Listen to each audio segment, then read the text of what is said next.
Hi, my name is Rein Henrichs, and my talk is about blame, blameless postmortems, where we went wrong, and what we can do about it. So blameless postmortems comes from a talk by John Allspaw in 2012, and the basic idea was that when an incident happens, if we punish people who were involved in the incident, we hurt those people, we make them less likely to help in the future, and we make it harder to learn about the incident and to learn from the incident. And all of those things are true. So why am I saying that blameless culture is making us less resilient? And the reason is that people who tried to create a blameless culture did so by trying to avoid blame, because that's what blameless means, but they didn't really understand what blame is. And this has led to some pretty counterproductive behaviors that have really become entrenched as what blamelessness is today. And there's one in particular that I want to talk about. It's this idea that we don't ask who questions here because we're blameless. And you can also see this in PagerDuty's old blog post. I think they've changed this wording now, but it used to say that we want to understand how a mistake was made instead of who made the mistake. And I get where this comes from. When knowing who did something leads to punishing that person, wouldn't it be better to not know who did it? The problem is that while attribution can lead to blame, or more specifically to sanction, or more specifically still to over-sanction, so Allspaw's blog post said punishment and retribution. So an amount of sanction that is more than we think is acceptable. Well, the idea is if attribution leads to over-sanction, just stop doing that. Stop attribution and you can stop over-sanction. But this is a lot like saying, we want to prevent planes from crashing, so we'll just make them not take off anymore. Because planes can't fall out of the sky if they're never in the sky in the first place. The problem here is that just like planes flying through the sky is necessary for the global economy, attribution, while it can lead to over-sanction, is also necessary for learning. And actually, if you read John Allspaw's original blog post, he says that we need attribution to learn from the people who were there, what actions they took, what effects they observed, what expectations they had, what assumptions they made, and in general, how did they understand the events as they were unfolding. We need attribution so that the people who did the stuff can tell us about the stuff they did. This is what Sidney Dekker calls getting in the tunnel with the worker. So this doesn't work. If we say no to attribution, we're also saying no to learning. The good news is that there's an alternative. We can have our attribution and our learning if we just prevent knowing who did something from leading to punishment. And so what we really need to do is to understand this little arrow here between attribution and sanction. And if you read a bunch of moral cognition papers, what you'll learn is that that little arrow there is blame. What I mean by that is that blame is the cognitive process which starts with attribution and can lead to sanction. And what we actually want to do is not remove blame. What we actually want to do is to have attribution lead to a socially appropriate amount of sanction, which in these circumstances is almost always none. So if blame actually works properly from the perspective of our social norms, then we won't over-sanction. And so the question we need to answer is, how can we know who did stuff without punishing them? And I'm going to suggest two things. The first is that we can create a context that reduces harmful blaming behaviors. And the second is that when these behaviors do happen, we can intervene. Now, in order to do this, we need a better understanding of what blame is and how it works. So we'll begin, as all good talks do, with ontology. What is blame? Well, the moral psychology papers say that blame is a concrete moral judgment with a cognitive and social nature. Concrete meaning it's about a specific event rather than just a sort of general moral judgment. It has a cognitive nature because it happens in the mind. It has a social nature because it leads to behaviors that impact your society, your community. And then we need to think about, why do we blame? What function or role is blame serving? Why does it even exist? And actually the answer is that blame provides social regulation. So because blame is a social behavior, and because blame regulates social behavior, blame actually regulates itself. Members of a community can correct expressions of premature, biased, or inaccurate moral judgment by challenging the people who blurt out these allegations and asking them to justify that sanction. And when we do this by enforcing these social norms about blame, we slow the process of accusation and punishment. So if we want to be able to slow this process of accusation and punishment, we need to understand how that process works. We need a good model of what this process is so we can find good ways to intervene. So how does blame work? How do we do it? It's complicated. We perceive a stream of events and we don't like some of them. And for some of the ones we don't like, some brain stuff happens and that leads to a sanction. And that sanction has to have a warrant. And the warrant is the justification we could give, which explains why we believe the sanction is appropriate. And for a lot of negative events, we don't sanction anyone. And when we do, we can be expected to provide that warrant when we're asked for it. So to dig into this brain stuff box, we need to talk about moral psychology for a while. And I realize that people don't like moral psychology, but just stick with me for a second. So this goes back to Kant and Hume and the idea that moral judgment is either rational or passionate.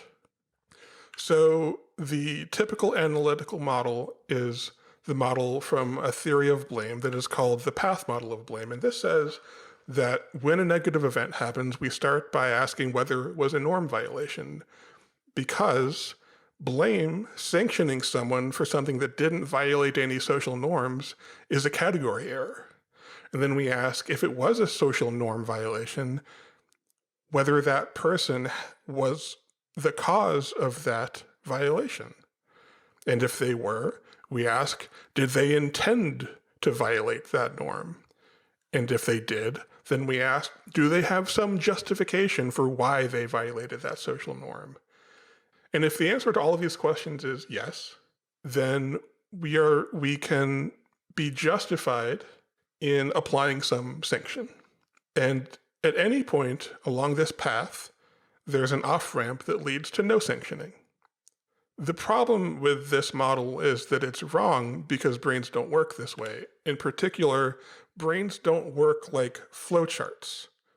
The other problem is that it ignores the intuitive or passionate aspects of blame, because blame is also often intuitive and driven by natural impulsive desires to defend and uphold social values. So what we actually need is a model that combines both analytic and intuitive. We need to find a synthesis here. We need a holistic model. And the model we're going to use is what's called the parallel processes model. And this model says that actually the intuitive stuff and the rational stuff happens together. They sort of mutually reinforce each other. And that both intuitive and deliberative processes simultaneously lead to the construction of moral judgments. This is good news because these intuitive judgments can be tempered by a more deliberative process. When people have the capability and the motivation to reason, this will improve the moral judgments that they construct. So there's some other things about brains and why they don't work very good that we need to understand to get a handle on blame. The first is that brains fill in the gaps. So when you look at this image, you see a panda, I assume. But the outline of the panda isn't really there. It's just a collection of squiggly shapes. But when we see this image, our brain fills in the panda, fills in the rest of the panda. And this same thing happens in moral cognition, and it's called dyadic completion. And in this case, what happens is that when we see a victim, we will fill in the villain, even if one doesn't exist. So, for example, people blamed Obama for his Hurricane Katrina response, even though he wasn't president when it happened, because there were victims. And because of this desire to complete the picture, we will find a villain. And the thing is that just like you didn't intentionally, consciously construct the panda, the image of the panda just arose fully formed to your conscious awareness. This dyadic completion where we construct a villain isn't conscious. And there's a particular form that this takes in incidents, which is that failure is completed with human error. This is also why blame can be unreasonable. Other people call it irrational, but I'm going to call it unreasonable because rationality is overrated. We sometimes blame people when they don't deserve it, but we sometimes blame others when we know that they don't deserve it. We need to find a villain, and when we find that villain, we blame them, even if there's no there there. We also know that blame is affective. Just like we can't control whether we feel angry, we can't control how these intuitive moral judgments arise. And so just like Mr. Rogers asked, what do you do with the mad that you feel? We have to ask what we can do about the blame that arises affectively, that comes up into our consciousness with this evaluation already done, and with this feeling like we need to blame someone. So the question is, how can we know who did stuff without punishing them? And I'm going to suggest that there are two opportunities we have. The first is that we can create a context that reduces these harmful blaming behaviors.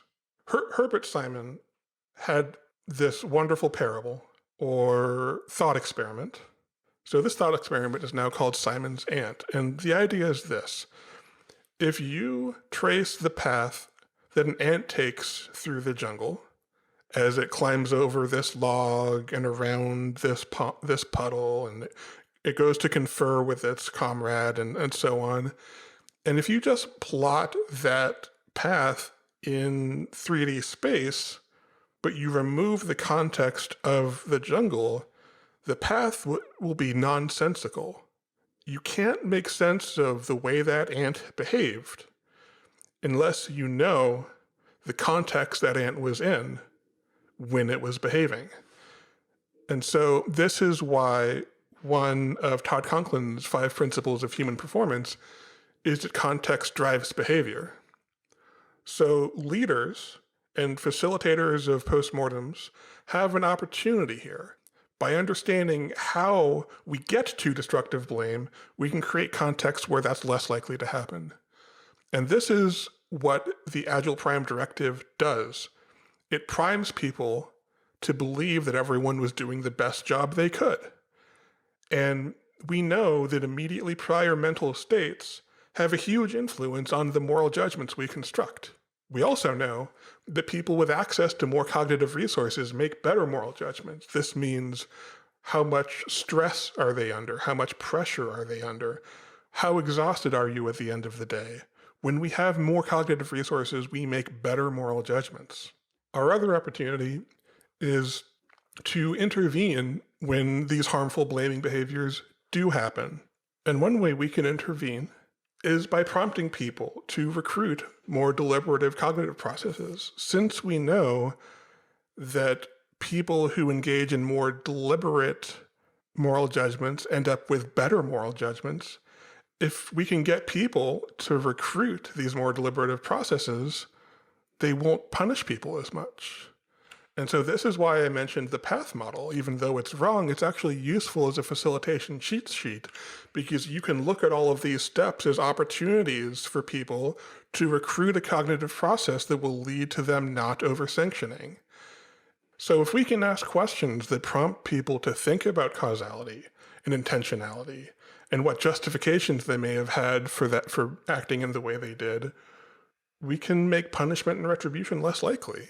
And in fact, we can take advantage of our finely tuned moral cognition and the fact that blame reinforces social norms. We can use blame, not punishment, but the cognitive process of blame and the moral communication that it leads to reinforce social norms about blame. So here's how this works. There's this domain of socially acceptable behavior that's defined by your communities, your organization's social norms. When someone violates a social norm and pushes beyond that boundary, you can apply a finely tuned sanction to push them back. And by making decisions about how we intervene, what sort of sanctions we apply, what we choose to sanction, what we choose not to sanction, how we communicate morally, we also construct this envelope of socially acceptable behavior. And so leaders and facilitators can be the horrible geese of social regulation by using the process of blame to find sanctions and moral communication that makes it clear that punishment and retribution aren't socially acceptable. And so we have to be able to craft careful sanctions to cope with harmful blame. And one way we can think about these sanctions is as a matrix of, on one hand, are these expressed towards the violator or not towards the violator? And on the other hand, how intense is the expression? So if we look back to, we don't ask who questions here because we are blameless, we can see that it's not intense and that it's not directed towards the violator, because in this case, by asking a who question, I had violated an established social norm. And the facilitator, by being aware that I had violated a norm and finding a careful and compassionate sanction, was able to reinforce that norm and moderate my behavior. And in fact, I stopped asking who questions there. Now, I disagree with that norm itself, which is why I'm giving this talk, but I thought that as a facilitator, his intervention was really effective. And so if we can craft these interventions that find ways to sanction people and reinforce our social norms without hurting them, then we can reduce the harms caused by punishment and retribution. And in fact, we have an obligation to do this. We have an obligation. We have a professional obligation, and we have a moral obligation to not hurt people. And we can do this, we can fulfill this obligation by being careful about constructing contexts that give people the time and space to be more deliberative about the moral judgments that they're constructing, and by intervening carefully and compassionately when harmful blaming behaviors do violate social norms.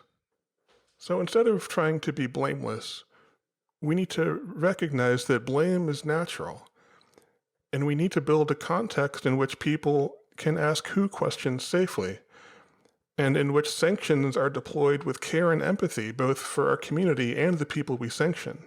And that's it. I don't really know how to end these, so please tweet at me if you would like to give me some feedback, and I would love to hear from you.